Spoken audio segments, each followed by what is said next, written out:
नमस्कार फ्रेंड्स। स्वागत है आपका हमारी यूट्यूब चैनल माय करियर एडो में। कल हमने देखा था कि कंपनी क्या होती है, उसके टाइप्स कितने होते हैं। आज हम उसके आगे देखते हैं कि कंपनी फॉर्मेशन कैसे होता है, मतलब कंपनी का इनकॉर्पोरेशन या फॉर्मेशन कैसे होता है। एक कंपनी, कल हमने देखा था, एक सेपरेट लीगल एंटिटी होती है और उसका परपेचुअल सक्सेशन भी होता है और ए लॉफुल पर्पज, वो एक कंपनी होगी। And person who initiate promotion of a company are known as promoter। जो कंपनी को बनाते हैं, जो उसका फॉर्मेशन करते हैं, उनको प्रमोटर्स बोलते हैं। प्रमोटर्स क्या है उसका सेक्शन 2 सबसेक्शन 69 में बताया है। A person who has been named as such in prospectus or is identified by the company in the annual return। एक पर्सन जिसका नाम लिखा हो उसके प्रोस्पेक्टस में या कंपनी का एनुअल रिटर्न, कंपनी बनाने के बाद उसको एक एनुअल रिटर्न भी फाइल करना पड़ता है आरओसी में, तो उसमें अगर बोल दिया कि ये उसके प्रमोटर है, तो उसमें अगर उसका नाम रहता है, उसका एड्रेस और डिटेल पूरा रहता है, तो वो भी प्रमोटर होगा उस कंपनी का। तो प्रोस्पेक्टस होता है अपन, जब कंपनी, पब्लिक कंपनी कोई शेयर इश्यू करती है तो उसको प्रोस्पेक्टस फाइल करना पड़ता है पहले, शेयर इश्यू करने के पहले। तो उसमें भी कंपनी के प्रमोटर्स का नाम होता है। तो a person who has been named as such in prospectus और as identified by the company in the annual return, इन दोनों में जो भी आइडेंटिफाइड है उसका नाम होगा तो वो प्रमोटर हो सकता है। And who has control over the affair of the company. तो जो कंपनी के जो अफेयर्स रहता है, कंपनी क्या काम करती है, उसका बिजनेस क्या है, वो जो करता है वो प्रमोटर ही होता है, कंट्रोल करने वाला, डायरेक्टली और indirectly, whether as a share holder, director और अदरवाइज। कैसे भी कंट्रोल करे, डायरेक्टली करे या इनडायरेक्टली। डायरेक्टली मतलब खुद उसको वो अफेयर देख, कंपनी के अफेयर से वो देख रहा है, उसका एक डायरेक्टर हो या डायरेक्टर के किसी को दूसरे को अपॉइंट कर दिया कि हाँ तुम इस कंपनी के डायरेक्टर हो, तुम मेरे बिहाफ पे उसको देखो, तो वो इनडायरेक्टली हो गया, किसी और को अपॉइंट कर दिया। या खुद शेयर होल्डर हो, शेयर होल्डर तो रहता ही है, मेंबर रहता है, तो मेंबर और शेयर होल्डर सिनोनिम तरीके से यूज किए जाते हैं। या डायरेक्टर खुद भी हो सकता है या किसी और को भी वो अपॉइंट कर सकता है अपने बिहाफ पे, एक प्रमोटर। और in accordance with whose advice, direction और instruction the board of director of company accustomed to act. और वो जो एडवाइस देता है या वो जो डायरेक्शन देता है किसको, अगर खुद चला रहा है तो वो खुद अपने जो सबोर्डिनेट है, उसके नीचे जो काम करने वाले हैं, उनको वो डायरेक्शन देगा, या उसके भी उसके अनुसार ही कंपनी काम करेगी। या फिर किसी डायरेक्टर्स को अपॉइंट कर दिया तो बोर्ड ऑफ डायरेक्टर जो रहते हैं उनको भी वो एडवाइस दे सकता है, डायरेक्शन दे सकता है, इंस्ट्रक्शन दे सकता है टाइम टू टाइम। और उन बोर्ड ऑफ डायरेक्टर को उसका एडवाइस और डायरेक्शन कंपल्सरली उसको फॉलो करना पड़ेगा। तो प्रमोटर देख लिया आपने। प्रमोटर कौन होता है, जो कंपनी फॉर्मेशन करते हैं या कंपनी को इनकॉर्पोरेट करते हैं। अब फॉर्मेशन ऑफ कंपनी का detailed section 3 of company act 2013 में बताया है। इसमें बोला है कि a company may be formed for any lawful purpose. एक लॉफुल पर्पज हो, कंपनी इसे थोड़े बना सकते हैं, उसका कुछ पर्पज होगा, या तो बिजनेस करना या किसी को सर्विस, कंसल्टेंसी सर्विस देना, कुछ भी देना, उसका एक लॉफुल पर्पज होता है, उसके लिए कंपनी का फॉर्मेशन होता है। तो पब्लिक कंपनी के लिए मिनिमम 7 मेंबर्स कंपलसरी होना है, वो अपन ने कल भी देखा था, वही इस सेक्शन में भी वही लिखा हुआ है कि 7 member in case of public company, two कम से कम 2 और more person in case of private company, और 1 person in case of 1 person company. Private company में मैक्सिमम 200 मेंबर्स होते हैं, वो कल अपने देखा था। ये सब मिलके मतलब 1 पर्सन कंपनी में 1 पर्सन और प्राइवेट कंपनी में 2% और पब्लिक कंपनी में 7% कम से कम, ये मिलके एक कंपनी फॉर्म कर सकते हैं। इनसे अगर कम होगा तो कंपनी फॉर्म नहीं हो सकती। मतलब 1% कंपनी में एक से कम तो फॉर्म हो ही नहीं सकता। अगर प्राइवेट कंपनी है तो 2 से कम होगा तो फॉर्म नहीं हो सकती कंपनी। और अगर पब्लिक कंपनी है तो 7 से कम मेंबर फॉर्म नहीं कर सकते उसको। By subscribing their name or his name to the memorandum and complying with the requirement of this act in respect of registration। अब ये जो पर्सन होते हैं जो इनिशियली मेंबर होंगे, उनको उनका नाम रहेगा मेमोरेंडम में, मेमोरेंडम ऑफ एसोसिएशन। जो कंपनी का एक चार्टर होता है, चार्टर उसका कॉन्स्टिट्यूशन टाइप से एक होता है, बनता है कंपनी का रजिस्ट्रेशन के टाइम, तो उसमें इनका नाम रहेगा। और complying with the requirement of this act in respect of registration. फिर होता है a company formed under a subsection 1 may be either a company limited by shares, इसके शेयर्स लिमिटेड होंगे, मतलब जैसे 1 लाख अगर उसकी पेटेंट कैपिटल है तो वो 10,000 शेयर्स में डिवाइड होगी 10 रुपए की, तो उसका लिमिटेड शेयर होगा, ऑथोराइज कैपिटल बोलते हैं उसको मैक्सिमम। और company limited by guarantee, guarantee जैसे ये मेंबर रहते हैं, उन्होंने गारंटी दे दिया कि हम 2-2 लाख रुपए की गारंटी देते हैं, तो वो लिमिटेड बाय गारंटी होगी। और एक अनलिमिटेड कंपनी, जो जितने मेंबर रहेंगे वो उनकी लाइबिलिटी अनलिमिटेड रहेगी, उसमें कुछ वैल्यू मेंशन नहीं रहती, लेकिन हाँ लाइबिलिटी अनलिमिटेड रहती है। जब तक वो मेंबर रहेंगे तब तक लाइबिलिटी अनलिमिटेड रहेगी। मेंबर अगर कंपनी को छोड़ दिया, उसने रिजाइन कर दिया, तो उसकी लाइबिलिटी नहीं रहेगी अनलिमिटेड कंपनी में। बट लिमिटेड बाय शेयर्स में जितना उनका शेयर है, अनपेड कैपिटल है, उतने तक लाइबिलिटी रहेगी। और गारंटी में जितने की उन्होंने गारंटी दी है, जितने अमाउंट की, उतने तक उनकी लाइबिलिटी रहेगी।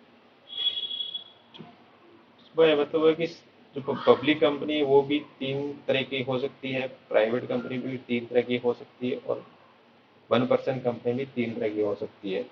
3 तरह मतलब एक company limited by shares, limited by guarantee and limited unlimited company.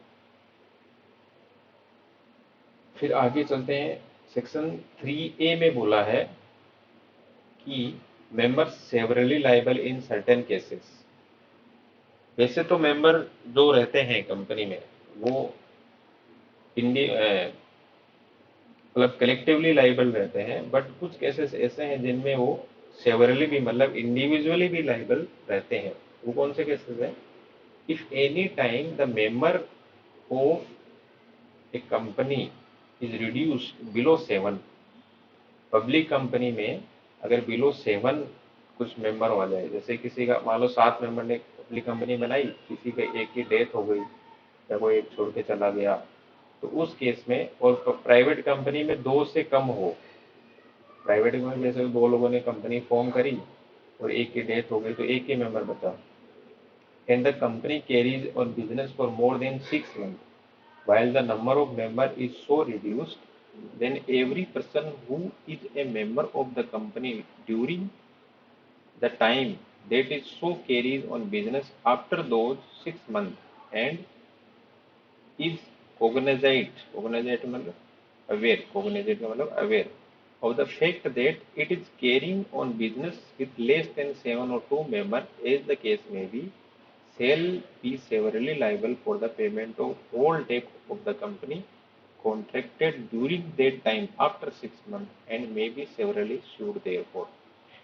एक प्राइवेट मतलब पब्लिक कंपनी में 7 कंपल्सरली मिनिमम मेंबर्स होना चाहिए। 7 नहीं है, किसी भी कारण से एक आध कम हो गया, तो कम होने के बाद भी वो बिजनेस चल रहा है, उस कंपनी का बिजनेस तो बंद नहीं हो सकता, लेकिन बिजनेस चल रहा है। बिजनेस चलते चलते 6 महीने हो गए, 6 महीने तक चल सकता है। 6 महीने के अंदर अंदर उनको एक दूसरा मेंबर लाना पड़ेगा। अगर वो नहीं लाते हैं तो उस केस में 6 महीने के बाद जो भी बिजनेस होगा कंपनी के साथ, या किसी ने मान लो कंपनी ने लोन लिया या उसमें किसी चीज का डिफॉल्ट किया उसने पेमेंट, या लाइबिलिटी के लिए डिफॉल्ट किया, तो वो जो मेंबर है, सपोज 7 की जगह 6 मेंबर बचे या 5 मेंबर बचे, तो वो 5 मेंबर वैसे टोटल रहेंगे तो कलेक्टिवली लाइबल रहेंगे।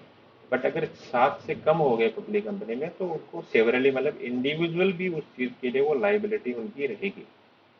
ये सेक्शन 3A में बोला है। और वैसा ही प्राइवेट कंपनी में भी अगर 2 से कम हो गए, सपोज एक रहा तो एक, अब एक बंदा है जो उस कंपनी को चला रहा है, वही मेंबर है, वही होलन सोलह, तो उसने उसमें 6 महीने तक अगर दूसरा बंदा अपॉइंट कर लिया तो ठीक है, नहीं तो फिर 6 महीने के बाद जो भी एक्ट होगा, मतलब कुछ फ्रॉड होगा या कुछ मिस स्टेटमेंट होगा, जो भी होगा उसके लिए वो सेवरली लाइबल रहेगा। अगर सही बिजनेस चल रहा है तो कोई इशू नहीं है।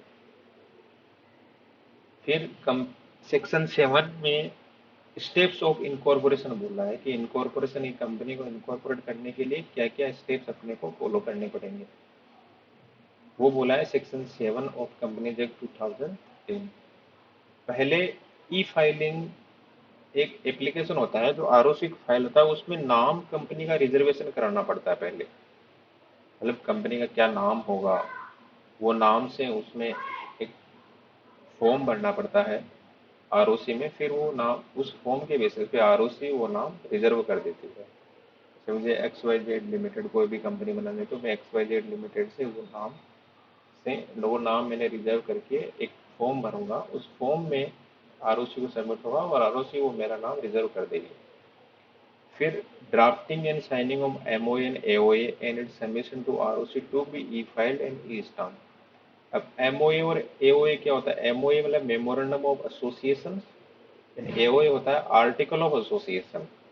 इनकी ड्राफ्टिंग होती है, ड्राफ्ट मतलब इनको तैयार किया जाता है, और जो मेंबर होते हैं, इसके प्रमोटर्स होते हैं, वो उनको साइन करते हैं और आरओसी रजिस्ट्रार ऑफ कंपनीज को वो सबमिट करते हैं with e stamp, E filed and e stamp. E stamp मतलब जब वो सबमिट करते हैं तो उनको स्टाम्प ड्यूटी भी लगती है, तो वो भी उसको पेमेंट करके वो सबमिट करना पड़ता है। और consent of person nominated as a director to act as a directors to be submitted electronically। अब कंपनी जब बनेगी तो उसमें तो डायरेक्टर भी होंगे, तो डायरेक्टर का कंसेंट भी लगेगा उसमें। ऐसे नहीं कि किसी का भी नाम दे दिया डायरेक्टर, वो नहीं होगा। डायरेक्टर एक डिक्लेरेशन देगा कि I hereby given consent to be appointed as a director in so on so company. वो कंसेंट भी सबमिट करना पड़ेगी electronically. And submission of statutory declaration of compliances and other declaration. Statutory declaration जो companies act 2013 में लिखे हैं, जो मैंने आरओसी को फाइल करने पड़ते हैं, वो सारे डिक्लेरेशन देने पड़ेंगे, वो भी डायरेक्टर उनको साइन करके डिक्लेयर करेंगे। एंड पे fees and amount of stamp duty electronically. अब रजिस्ट्रेशन करने के लिए कुछ फीस भी रहती है, तो प्रेस्क्राइब्ड फीस रहती है, वो पेमेंट करना पड़ेगा, और स्टाम्प ड्यूटी जो लगती है वो भी इलेक्ट्रॉनिकली पेमेंट करना पड़ेगी। एंड अब ये पेमेंट करने के बाद obtain of certificate incorporation digitally sign by the ROC. तो आरओसी के पास एप्लीकेशन जाएगा और आरओसी देखेगा कि हाँ एप्लीकेशन सही है, प्रॉपर है, प्रॉपर डिक्लेरेशन दिया है, एमओए एओए सब उसमें है, अटैच है, डायरेक्टर का कंसेंट अटैच है, फीस वगैरह पेमेंट कर दिया है, तो वो एक सर्टिफिकेट ऑफ इनकॉर्पोरेशन इशू करेगा कंपनी को, उस नाम से जिस नाम से उसने उसमें अप्लाई किया है।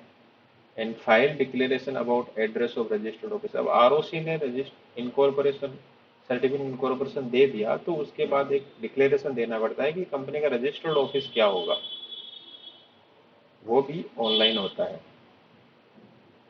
And submission of declaration that all the subscriber have paid the value of shares agreed to be taken by him and verification of registered office has been filed complied before the commencement of business. Company को एक certificate registration हो गया, उसके बाद business commence करने से पहले उसको ये डिक्लेरेशन देना पड़ेगा कि सब्सक्राइबर जो, जिन्होंने शेयर सब्सक्राइब किए हैं कंपनी के, उन्होंने अपना पेमेंट पूरा कर दिया है कंपनी को, एंड रजिस्टर्ड ऑफिस का जो डिक्लेरेशन देना पड़ता है वो भी सबमिट कर दिया है, ये भी डिक्लेरेशन देना पड़ेगा सर्टिफिकेट कमेंसमेंट ऑफ बिजनेस से पहले ये देना पड़ेगा।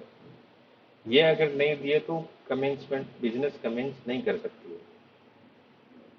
फिर सेक्शन 1 में आगे है कि filing of document and information with registrar. अब डॉक्यूमेंट क्या क्या फाइल होंगे रजिस्ट्रार में, जैसे ड्राफ्टिंग ऑफ एमओए वो सबमिशन होता है कंपनी फॉर्मेशन के लिए, तो वो क्या क्या होंगे वो इसमें बताया गया है।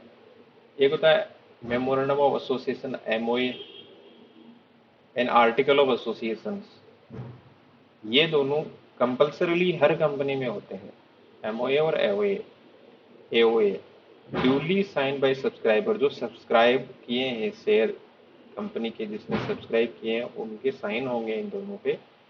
And A declaration by the person who engage in the formation of company. अब कंपनी के जो प्रमोटर रहते हैं वो खुद तो नहीं करते हैं ये काम, लेकिन उसके साथ उसके लिए उसको या तो किसी को प्रैक्टिसिंग जो चार्टर्ड अकाउंटेंट है या पोस्ट अकाउंटेंट है या सीएस है या कोई एडवोकेट है जो प्रैक्टिस कर रहे हैं कंपनी फॉर्मेशन से रिलेटेड, उनसे एक डिक्लेरेशन भी देना पड़ेगा। Declaration by person who is engage in the formation of company, मतलब ये जो लोग हैं प्रोफेशनल्स होते हैं इनको, sorry,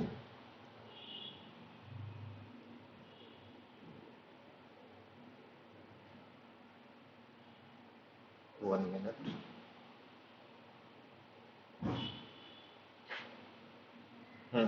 A declaration bye a person who is engage in the formation of company.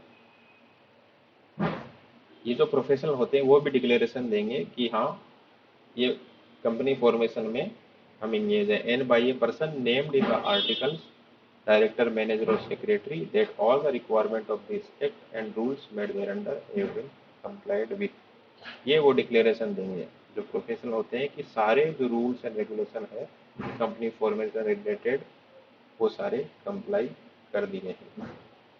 फिर नेक्स्ट आता है a declaration from each of the subscriber to the MOA. अब एमओए में जो सब्सक्राइबर होते हैं उनका भी डिक्लेरेशन लगता है। And person named as the first director if any in the article stating में, तो कंपनी में जो डायरेक्टर होते हैं फर्स्ट डायरेक्टर उनका भी नाम रहता है और उनका ये होता है, उनका भी एक डिक्लेरेशन रहता है कि if any in the article stating that, वो ये लिखते हैं he is not convicted of any offence in connection with the formation, promotion or management of any company। कि उन्होंने पहले ऐसा कोई ऑफेंस नहीं किया है जिससे कंपनी फॉर्मेशन रिलेटेड हो या प्रमोशन हो या मैनेजमेंट हो कंपनी का, मतलब किसी दूसरी कंपनी में उन्होंने कुछ गड़बड़ी नहीं की हुई होनी नहीं चाहिए। अगर उन्होंने गड़बड़ी किया है तो फिर वापस फर्स्ट डायरेक्टर या सब्सक्राइबर नहीं हो सकते। And he has not been found guilty of any fraud or misfeasance of any breach of duty to any company under this act or any previous company law during the last 5 years। पिछले 5 सालों में इस act में या इससे पहले जो company act था उसमें उन्होंने कुछ फ्रॉड या मिसफिशंस नहीं किया हो, ये भी डिक्लेरेशन वो देंगे। And that all the document filed with the registrar for registration of company contain information that is correct, complete and to the best of his knowledge and belief। and जो भी इंफॉर्मेशन उन्होंने दी है registrar को registration के लिए वो सही है, कुछ गलत चीज उन्होंने नहीं लिखी है। And particulars of every subscriber to MOA along with proof. अब एमओए में जो सब्सक्राइब रहते हैं उनका पर्टिकुलर्स भी देना पड़ेगा, उनके नाम, उनके एड्रेस, वो कहाँ के हैं, उनका प्रोफेशन क्या है, वो चीज़ें अलोंग विथ प्रूफ। प्रूफ के लिए मतलब अगर नाम आइडेंटिटी है तो आइडेंटिटी प्रूफ और एड्रेस प्रूफ, ये चीज़ें भी उनको देना पड़ेगी।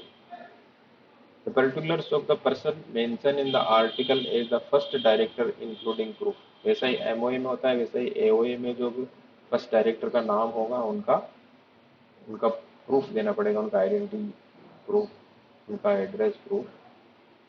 The particulars of the interests of the person mentioned in the AOA is the first director of the company।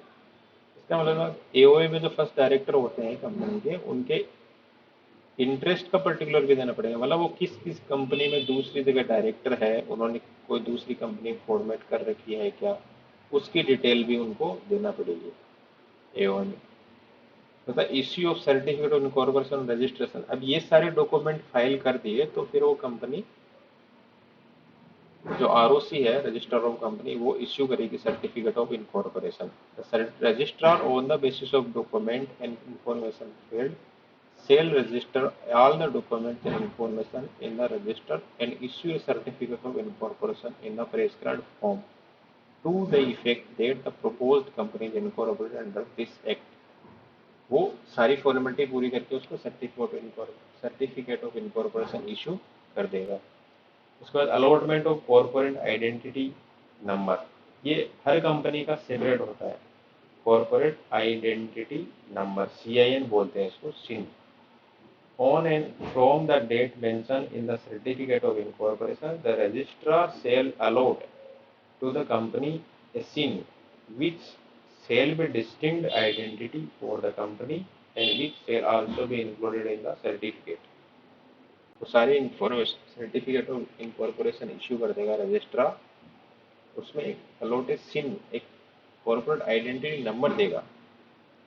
जैसे पैन कार्ड अपन अप्लाई करते हैं तो पैन कार्ड के लिए एक पैन नंबर होता है, वैसे ही कंपनी का भी एक कॉर्पोरेट आइडेंटिटी नंबर होगा, वो फिर उसको अलॉट कर देगा registrar of company. Maintenance of copies of all document and information, the company shall maintain and preserve it's registered office copies of all the document and information as originally filed till its dissolution under this act।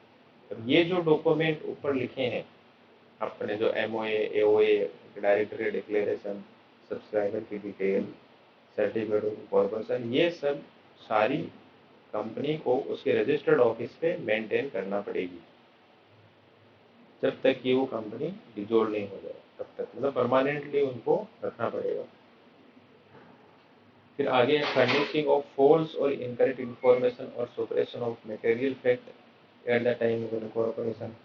अगर incorporation के time कुछ false information या incorrect information दी है या कुछ fact होगा जो कि छुपा लिया है कंपनी इनकॉर्पोरेशन के टाइम, तो फिर पर्सन फर्निशेस सच फॉल्स और incorrect particular shall be liable for action तो फ्रॉड एंड सेक्शन 447। 447 एक सेक्शन है कंपनी का जिसमें लाइबिलिटी, मतलब क्या क्या उसको पेनल्टी लगेगी या उसको इम्प्रिजनमेंट होगा, जो होगा वो उसमें लिखा है कि फॉल्स इन्फॉर्मेशन है तो वो उसको ही will be liable for that. जिसने गलती से फॉल्स इन्फॉर्मेशन इनकरेक्ट इन्फॉर्मेशन दी है वो सेक्शन 447 में लाइबल होगा। And company already incorporated by furnishing any false और इनकरेक्ट इन्फॉर्मेशन, ये जो ऊपर वाला है ये अगर ड्यूरिंग द इनकॉर्पोरेशन ऑफ दिया है तो एप्लीकेबल होगा, और बात अगर मान लो इनकॉर्पोरेशन के लिए दिया और पता नहीं लगा, बाद में पता लगा, तो ये सेक्शन एप्लीकेबल होगा, section 6। company already incorporated by the furnishing any false or incorrect information or representation or by suppressing any material fact, the promoters, the person named as the first director of the company and the person making declaration under this section shall each be liable for action for fraud under section 447। तो ये सब लोग उसमें फिर liable हो जाएंगे 447 के लिए। अब आगे आता है एक SPICE फॉर्म होता है, जो अभी क्या है कि MCA ने बहुत सारी चीज़ें स्मूथ कर दी है कंपनी इनकॉर्पोरेशन के लिए। तो उसमें एक simplified pro forma for incorporating company electronically, एक सिंप्लीफाइड परफॉर्मा है जिसमें एक फॉर्म भरने से आपका कंपनी इनकॉर्पोरेट हो जाएगा। The MCA has taken various initiative for easy of business in a step toward easy setting of business. MCA has simplified the process of filing of form for incorporation of a company through simplified pro forma for incorporating company electronically। Electronic आपको ये एक form भर के देना पड़ेगा, उसमें सारी detail रहेगी जो अपन ने अभी ऊपर देखा, MOA, AOA, डायरेक्टर की डिटेल, उसका रजिस्टर्ड ऑफिस वगैरह सब, उसका नाम वगैरह, ये इसी एक फॉर्म में रहेगा और वो सबमिट करने से कंपनी इनकॉर्पोरेट हो जाएगी। अब इफेक्ट ऑफ रजिस्ट्रेशन क्या, उसको इनकॉर्पोरेशन सर्टिफिकेट मिल गया तो उसके बाद इफेक्ट क्या होगा वो सेक्शन 9 में बोला है। From the date of incorporation, मतलब जिस जो date incorporation certificate of incorporation में लिखी है उस डेट से the subscriber to MOA and all other person who may from time to time become member of the company shall be a body corporate by the name contained in the MOA. Such a registered company shall be capable of exercising all the functions under this act and having perpetual succession with power to acquire, hold and dispose of property, both movable and immovable property, tangible and intangible, to contract and to sue and be sued by the said name. Registration होने के बाद उसको सारी company को सारे power आ जाएंगे, उसका एक परपेचुअल सक्सेशन हो जाएगा, वो प्रॉपर्टी एक्वायर कर सकती है, उसको डिस्पोज कर सकती है, इमोल मूल प्रॉपर्टी कोई सी भी हो, टेंजिबल इंटेंजिबल एसेट्स वो खरीद सकती है, किसी के साथ कॉन्ट्रैक्ट कर सकती है, कोई उसको शू कर सकता है, उस पर कोई शू कोई मतलब कंपनी किसी के ऊपर शू कर सकती है, केस कर सकती है, या कंपनी के ऊपर कोई केस या शू कर सकता है। ये सारे रजिस्ट्रेशन होने के बाद ये सारे इफेक्ट आएंगे जो कि सेक्शन 9 में बोला गया है। तो ये आज का वीडियो था हमारा कंपनी से फॉर्मेशन से रिलेटेड क्या क्या चीज़ें होती है, फॉर्मेशन इसमें क्या क्या होता है, क्या क्या कंपनी में फाइल करना पड़ता है, कितने मेंबर होते हैं, प्रमोटर कौन होता है, वो चीज़ें अपन ने देखी। Hope you enjoy the session. अगर आपको हमारा सेशन पसंद आया तो चैनल को सब्सक्राइब कीजिए और ज़्यादा से ज़्यादा शेयर कीजिए। Thank you.